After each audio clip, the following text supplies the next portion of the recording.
as I grow older. My mother, the greatest woman who ever lived, would be a little surprised to see me on this platform. She was popularly called First Lady. As regional women's organizer of the National Democratic Congress, she was considered as the premier woman in the region, hence the name. As an unofficial driver, I accompanied her to many party meetings and events, and I ran many party errands for her. Anytime I needed to find her in Accra, it was at the party headquarters near Paloma on Ring Road. I hear the location has now changed. And I remember she came quite often to that office and to other locations, mainly in the Achimota area, for meetings. During our periods of togetherness, when she was on party business, we would argue a lot. Soon, because I was critical of President Rawlings and her NDC, she labeled me a member of the opposition. To date, there are three things I do not quite understand about my mother and her NDC. When my big brother Frank needed to be in Germany for a semester or so as part of his medical studies, he received no central government or party support at a time when the family had no money to foot the bills. When I was admitted to Harvard, I did not receive any government or party support for my studies, although I applied for government support. In fact, good people like Mr. A.T. Konu, Dr. Seth Bimpombuta, Mr. Kwekwe Ansasari made strong representations on my behalf, but to no avail. I must add a footnote here. I wrote to the State Insurance Company Limited, controlled by government, insisting that as the best student in commercial law for my year, I deserved a plane ticket from them. And my former lecturer, the late Mr. Albert Fiazigbe, drove me on Sunday morning to the house of the then managing director and made it happen.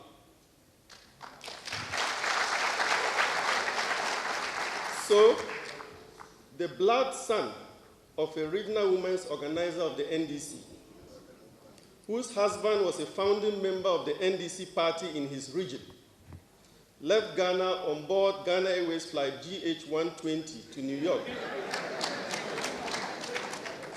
with only $225 in his pocket, neatly folded in a leather wallet. And this husband of hers was not spared the ordeal. When he was unceremoniously uprooted from the Upper East region against his will, and at a time he badly needed to be close to home to put his affairs in order ahead of retirement, and inappropriately transplanted in Accra, nothing was done by my parents' governing party to reverse it. Try that on a low-level party foot soldier in Ghana today, and see the calls that will come to you from Flagstaff House. That is if you are lucky to escape with just angry phone calls. In summary, what I could not understand was why a high-ranking party official who had access to party cash would ensure that all the cash was used only for party business and nothing else, whilst watching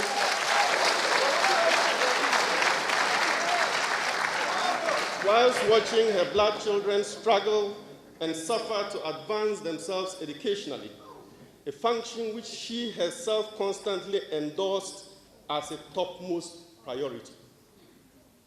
What I could not understand was why, after sacrificing her life, health, time, and family, she would additionally sacrifice the little resources she had for a party that seemed not to care for her. I do not remember that we filled the petrol tank of my father's car with party money on any of the trips we made. She knew them. She had access to them. Yet, she did not deem it right, proper, or ethical to use her connections or access to these big men and women to the selfish benefit of her children and her husband.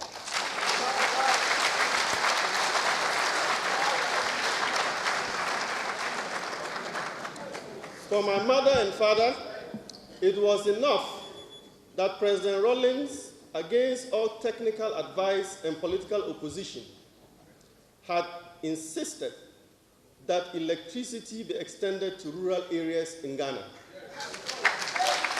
so that doctors up north will no longer have to perform surgery with lanterns and torchlights. It was enough that students will now have electric light bulbs to prepare for their O and A level exams and not have to inhale carbon monoxide from kerosene-fueled open lanterns for hours on end, as their children had to do. It was enough that governance had been decentralized so that services and responsibility were within a walking distance, and he, as a schoolmaster, did not have to travel 1,000 kilometers every month to the Ghana Education Service headquarters in Accra to get the least thing done that was done. Today, party faithful and foot soldiers, way below the position my mother held, illegitimately garner state influence and positions, and millions of Ghana cedis for themselves, their husbands and wives, their children and cousins, their in-laws and outlaws, their boyfriends and girlfriends,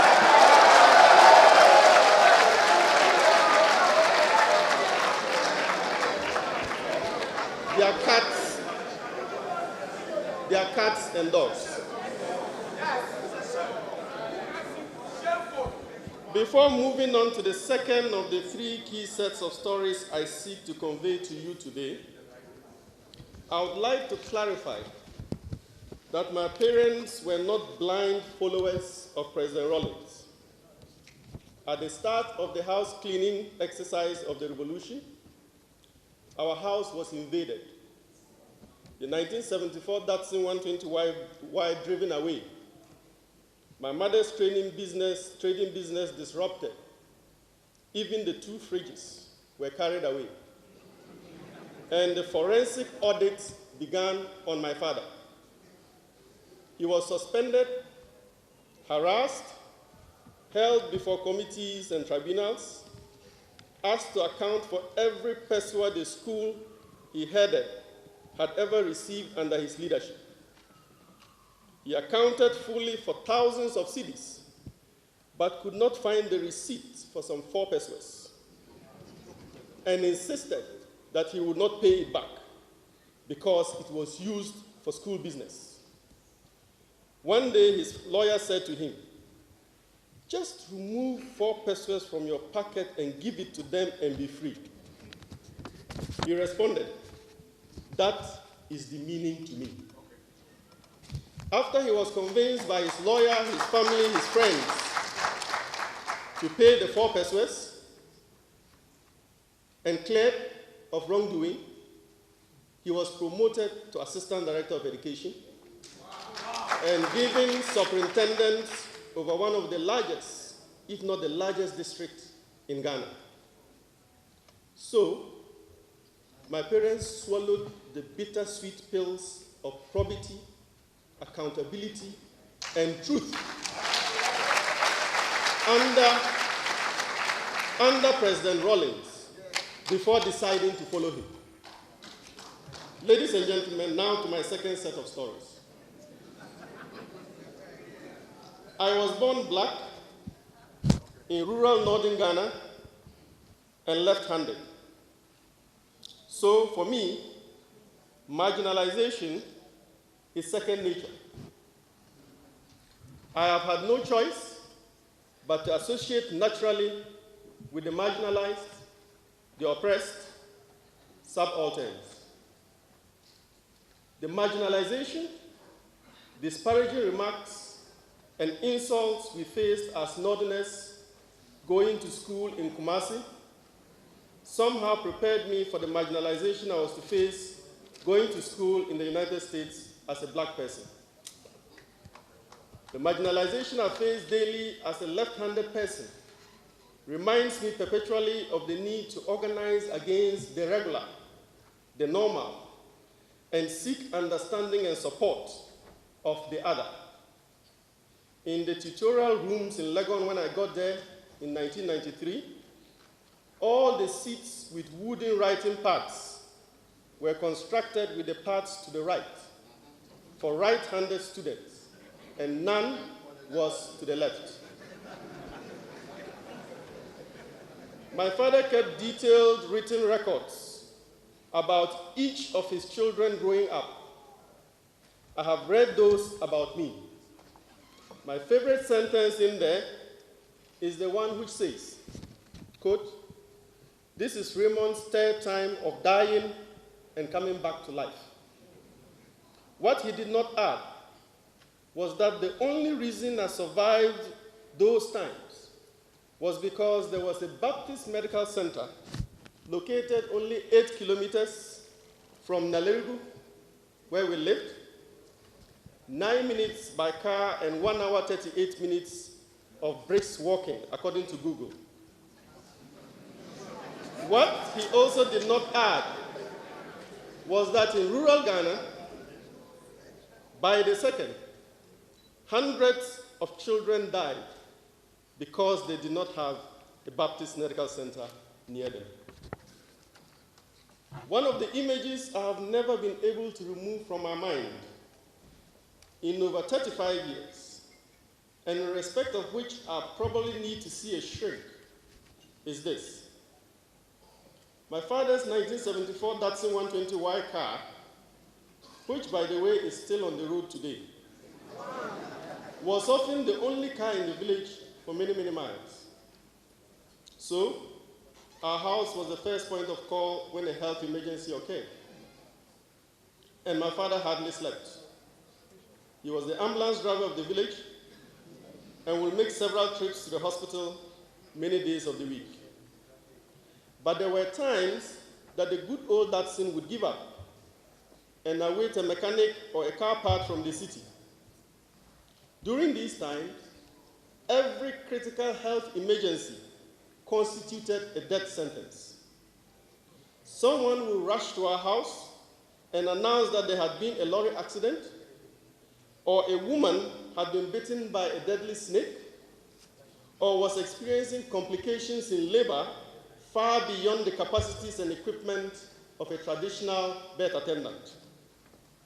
My father would have to announce to them sadly, "What I have omitted in the above narrative is that the distance from Damango, where we were to live later, and Canteen, where we had the West Gonja Hospital, was just, again, about 7 kilometers. If my father was not posted to work near the Baptist Medical Center and the Catholic West Gonja Hospital, two of the best medical rural centers in Ghana at the time, I would have died as a child from one of the disproportionate medical emergencies I experienced, and I will not be here today talking to you. What I am trying to say here is this. I am essentially an exceptionally lucky product of an accident of the political, economic, and social mismanagement of this country. The mismanagement of Dr. Kwame Nkrumah's Ghana sought to kill me, but are managed by sheer accidents of history to survive. So forgive me when I take the mismanagement of this country personal. It is personal. And it is personal for you too, I believe. Having narrowly escaped the gallows of political and economic malfeasance, it is sensible for me to work against injustice in all its forms. I hate injustice. Injustice freaks me out. It sends my body, my soul, my spirit into a riveting stupor, responsive only to the pain that injustice creates. I have reflected on why President Rawlings asked me to speak today. I still cannot fathom why. I have not asked him why. As a radical constitutionalist, all I need to remember is that the June 4th revolution was a real revolution of the people, supported by most, if not all, of the people, and it toppled the regime that had wrested power from the people.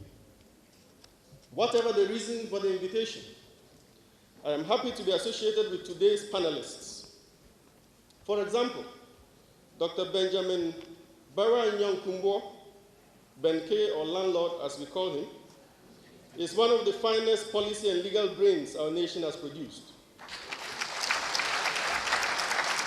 In 2004, he and I and Professor Mrs. Alembote Doku Aiti of Legon produced the Right to Development Report for Ghana. It was during this time of putting together ideas for moving Ghana forward developmentally and to avoid the social and economic murder that goes on in this country that I encountered Dr. Kumbo's effortless intelligence and overall love for country.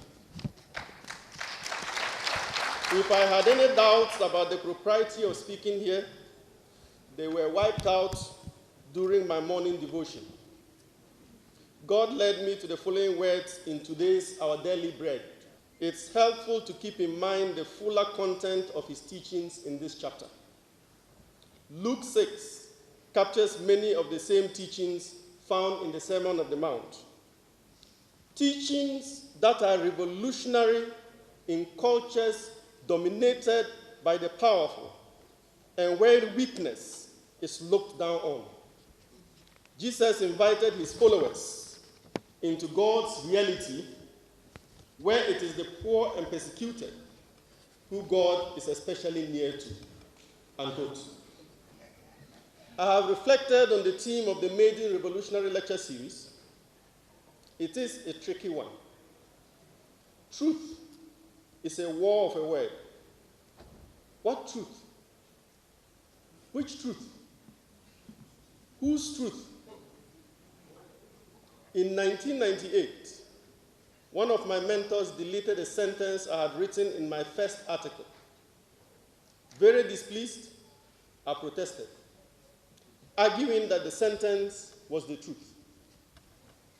Very quietly and calmly, he said to me, "It is not all the truth that we say." I have not been able to forget that statement. In my most recent professional history, working at the office of the President for 5 years, first for President Mills, and then for President Mahama, I was confronted many times with the equivalent of the following statement: can you handle the truth?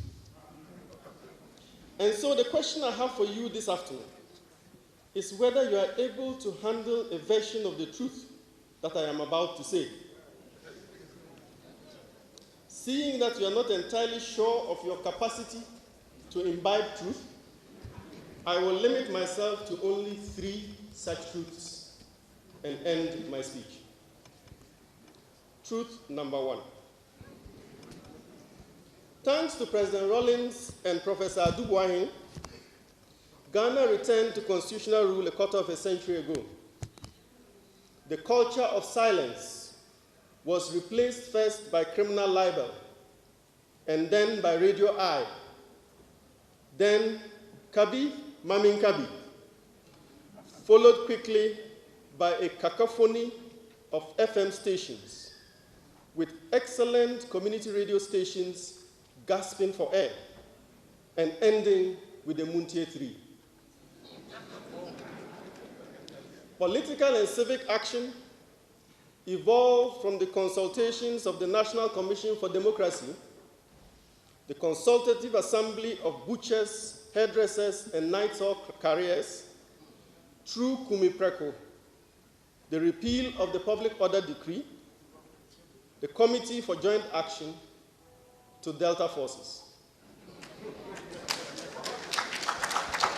Economic liberation, or is it liberalization, was at once more complicated and incredibly simple in its evolution. Historically complicated, it started with the economic nationalization of Nkrumah, notched up by the economic defiance of Yenchia, and interspersed with periods of economic cluelessness and disintegration. Yet the story of economic evolution from 1992 is simple. The inherited economic recovery programs of structural adjustment simply changed faces with each president. A human face, a presidential special initiative face, a Chinese face, an infrastructure face, and each era had their Ferro Atlantic, Balkan Energy, Ghana Telecom, Can 2008, and now the Eurobond.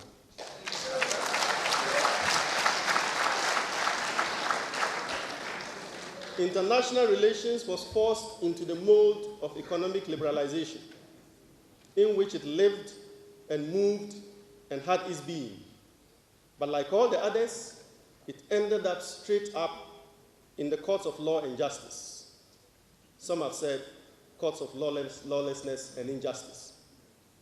The suits against the privatization of Ghana Telecom, and today of ECG, and of course, the suit against the hospitality offered to the Gitmo 2, and in respect of which the Supreme Court has just ordered additional arguments before it will deign to give judgment.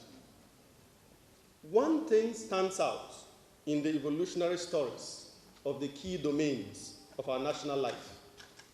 They all ended up in the courts and with the law. As Ghanaians, we have fortunately or unfortunately dumped our survival, our national aspirations, the essence of our being, our faith, at the altar of the law and the courts, for better or for worse. By doing this, Ghanaians have constructed a two-phased governance and legal architecture and infrastructure. What happens in the courtrooms and what happens in the common sphere, on radio, on television, on social media. In other words, in the last 25 years, two domains of law and justice have evolved: law and justice in the corridors of the courts, and law and justice in the public domain.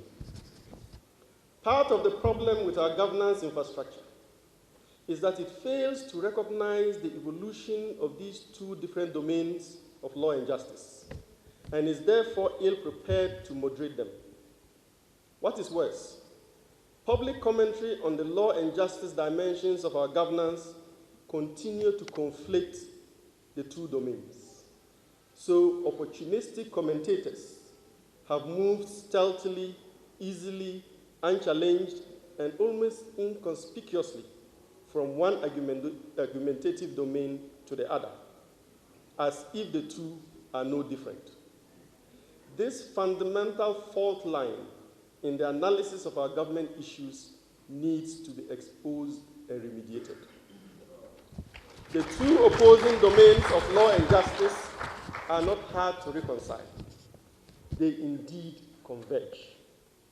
The relationship that should exist between law and justice in the court halls and in the byways is that of servant and master.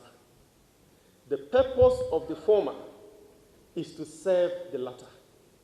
So law and justice in the court halls must serve law and justice in the public sphere. The reason for this is simple. The former depends on the latter for legitimacy, resources, and its very existence. And the latter is infinitely more powerful. The two should not be allowed to clash. But where they do, the weaker, the law in the courthouse, will suffer dire consequences. My fear is that the Muntie 3 and the Delta Forces sagas are harbingers of an imminent clash of the two domains that will leave every Ghanaian worse off. Our 1992 Constitution has shown the way. When the butchers and hairdressers wrote in their Constitution that, quote, "Justice emanates from the people and shall be administered by the judiciary." Repeat, justice emanates from the people and shall be administered by the judiciary. They knew exactly what they were saying. They had effectively located the source of justice in we, the people. The people are the fountain from which justice emanates, and the judiciary is merely to administer that justice. The judiciary is not to determine the substantive content of justice. That is the preserve of the people. But once determined by the people, the judiciary then administers it.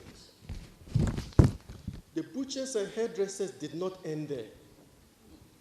They additionally wrote in their constitution that, quote, "Citizens may exercise popular participation in the administration of justice."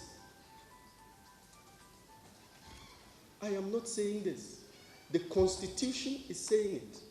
Citizens may exercise popular participation in the administration of justice. For as long as the judiciary, the Judicial Council, the General Legal Council, the Board of Legal Education, and kindred bodies continue to usurp the function of we the people to determine the substantive content of justice, a growing gulf will grow between law and justice in the court halls and law and justice in the byways.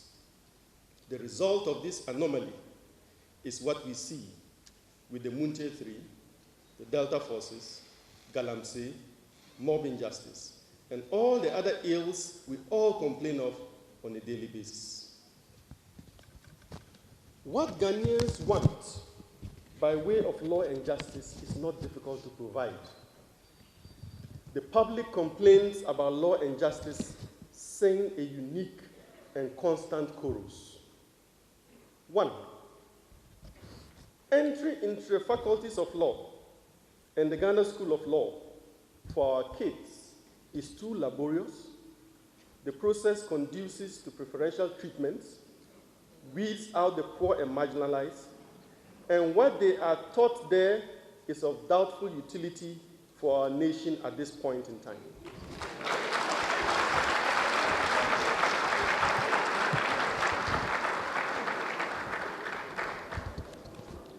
The second complaint that the public has about law and justice is that it takes too long to get to court, it costs too much when we get in there, it's ultra-crowded when we get in there, the principles of law and justice applied to us in there are alien to some of us, some imported from the Brits many centuries ago. We are lost in the maze of procedures and jargon while we are in there. It takes too long to get out. The results we get from the court halls are often spiced with corruption and flavored with politics. And our relationships are damaged after we get out.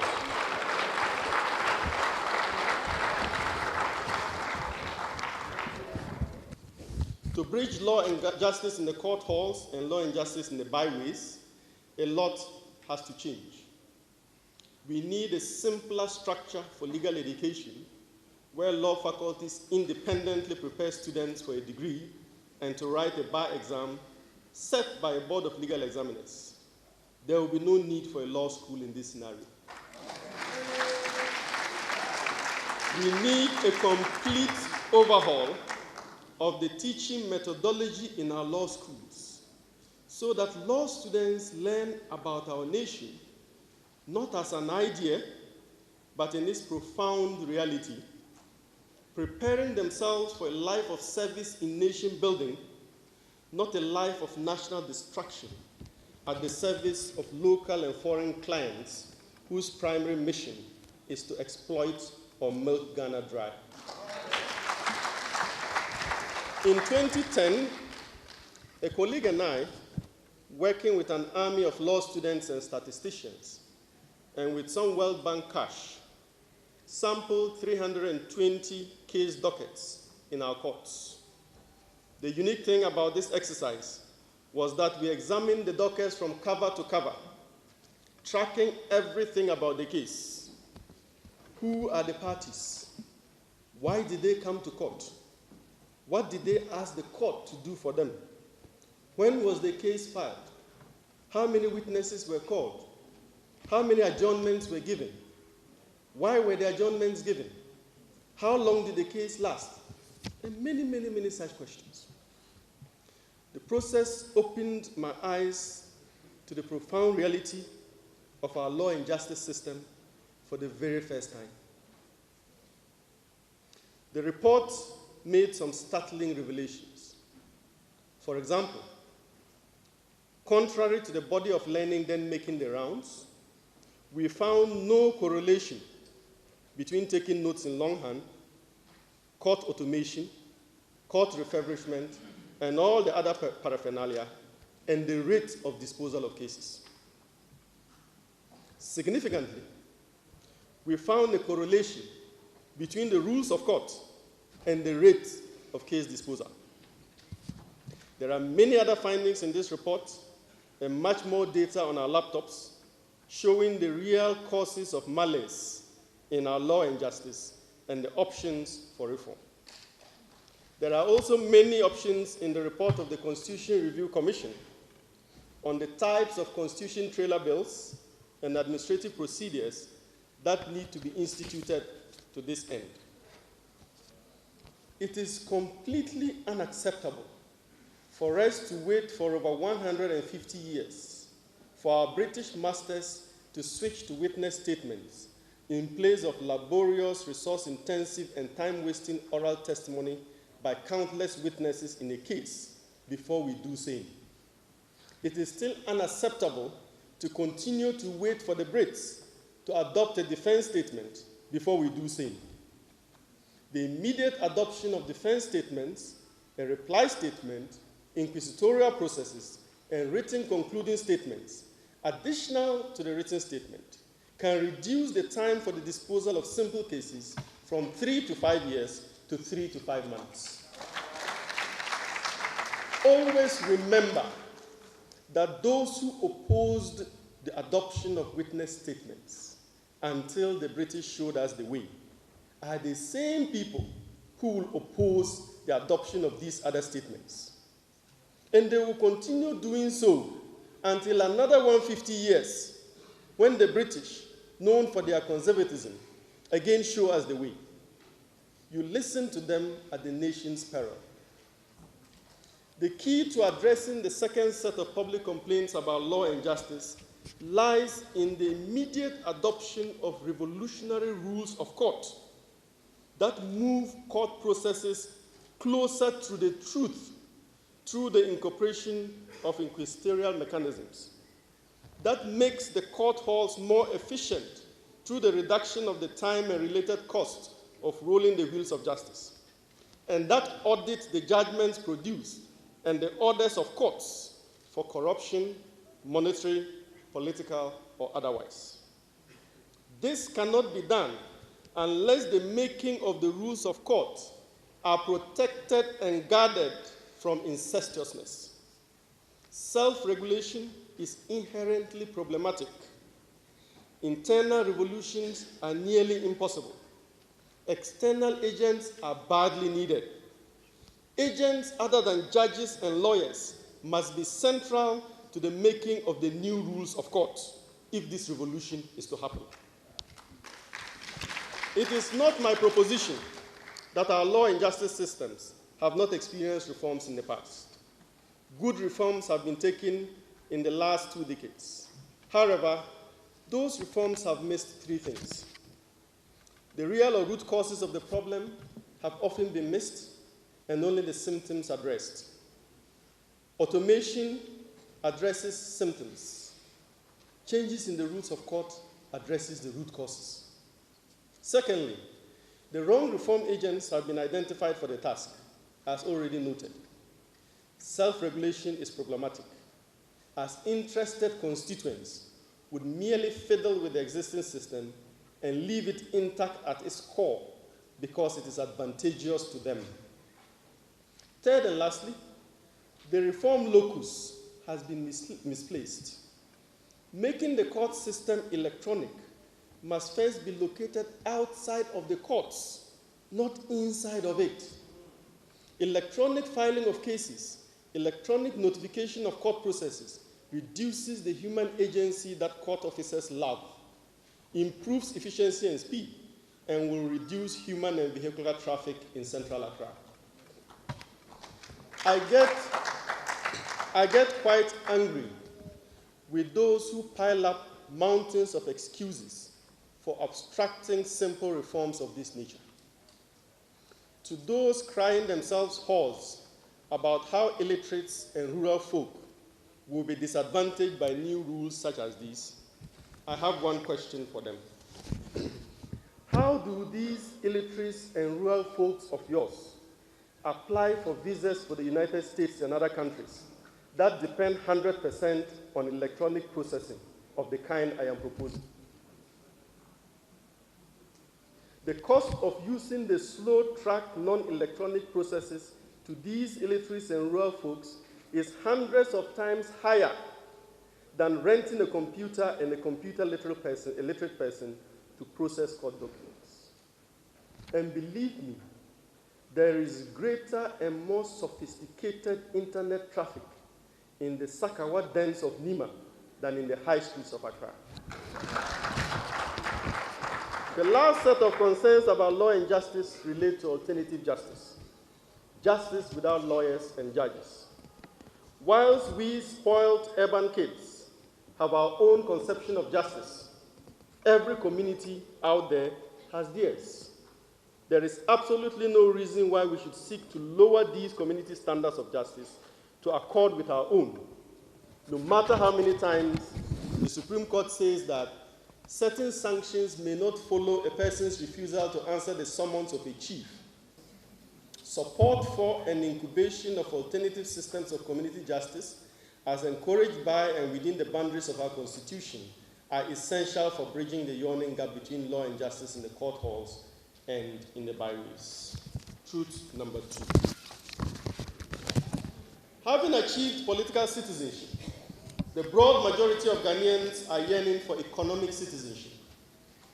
They were smart enough to sow the seeds for this a quarter of a century ago, when the Ghana Bar Association and many other highly revered and highly placed authorities of the law had boycotted the entire constitution-making process. The butchers and hairdressers wrote the following beautiful words into their constitution.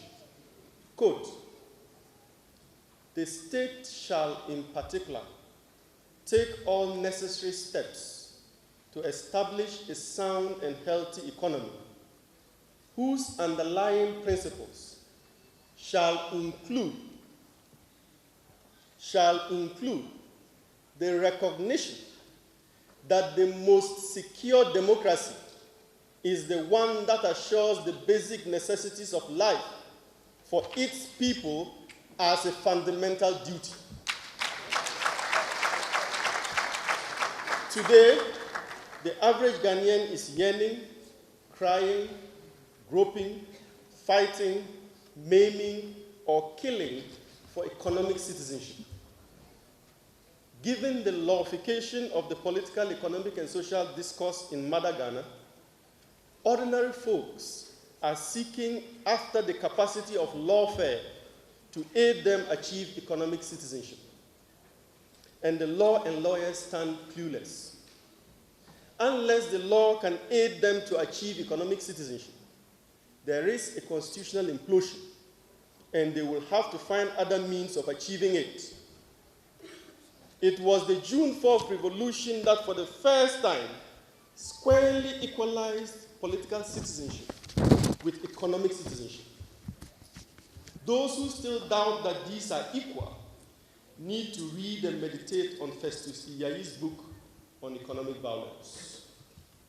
Inimical foot soldierism, galamsey, armed robbery, mob injustice are popular reactions to an oxymoronic legal duplex, the hegemony of law that crushes people second by second, minute by minute, hour by hour, day by day, instead of liberating them. And the lameness of law as it remains clueless in the face of a popular cry for lawfare in aid of economic citizenship. In the circumstances, and in the very least as a stopgap measure, an intelligent framing of law and justice in today's Ghana cannot but recognize radicalism as an option, sometimes as a necessity, and institute mechanisms for containing it when it happens. Denying that it is an option, insisting that radicalism should not be an option, is playing the ostrich. The test for all forms of justice, political, economic, social, is more dire than the test for water. Like poverty, justice is like heat. Injustice is like heat. It cannot be seen. You can only feel it. Anyone who has never experienced poverty, never experienced injustice, will never understand the rise of post-soldierism. What the Galamseyers are telling us today, our democracy is not secure. We are not secure until we recognize that the most secure democracy is the one that assures the basic necessities of life for its people as a fundamental duty. I'm almost done. One reaction to the above is to say that I am justifying anarchy and praising wrongdoing. So we close our eyes and continue sentencing persons who engage impetitively to 10, 20, 30, 40 years in jail, whilst rewarding those who pillage millions and billions of cedis with a few years of jail term and not even blink. A smarter reaction is to wonder how a tiny, under-resourced, embattled, harassed, deprecated electoral commission in Ghana could organize one of the best elections in the world, covering every inch of the entire country, reaching millions of voters with ballot papers, ballot boxes, indelible ink, and hundreds of other logistics, whilst many ministries put together with billions of Ghana cedis in their names, working with all the security agencies and with full political support, have not been able to engage with just a few communities, agree modalities for legal mining, develop alternative livelihoods for those who must exit mining, reclaim lives and property, and end the menace of Galamsey. The overtaxation of our rural folk to feed the District Assembly Commons Fund, the National Health Insurance Fund, the Ghana Education Trust Fund, means that these monies must work for them. These funds are more than enough to meet the decentralization, infrastructure, health, and educational needs of everyone in Ghana. If those needs are not met, someone is skimming off the funds in the city and impoverishing them in the rural areas. By some warped logic, we do not see that those stealing in the city are doing any wrong. But when those from whom the means of livelihood have been stolen react by engaging in cocoa smuggling, galamseying, fuel smuggling, food soldierism, delta forcing, which are, by the way, all forms of redistribution, we cry foul. The last truth number 3. It is fashionable in Ghana today to talk against corruption. A good way to play mischief, as my former boss was mentioning to me a few minutes ago, against someone is therefore to say that such a person supports corruption. At the risk of being misunderstood once again, or being made a victim of mischief, I have to say that I am unable to support the type of anti-corruption crusades we currently launch and fight in Mother Ghana. When anti-corruption is reduced to targeting a few persons from the opposing party, rushing them through a trial, locking them up in jail, satisfying a donor trigger for release of funds that measures our corruption index by the number of government officials jailed for corruption, then the anti-corruption crusade becomes a real joke. The billions of dollars that, as ISODEC has recently found, are leaking out of Ghana as illicit financial outflows resulting from the theft of our natural resources, trade misinvoicing, tax evasion, and similar high crimes, but focus on petty thievery by a small set of political appointees, then we are doing exactly what somebody wants us to do. Keep chasing each other's tails every 8 years, whilst they rape and milk us dry of our resources perpetually. So to the diplomats here who are worried about corruption in Ghana, the answer is right under your noses. And in the countries that sent you here, everything will be all right if only you stop the looting and bring back the looted. Fight corruption, we must. Fight it the way we are fighting it now, we should not. I have previously delivered a paper on these ideas for fighting corruption in Ghana and would not want to repeat them here. President Rawlings, President Mahama, ladies and gentlemen, allow me to conclude by recalling the central role of law in our national life.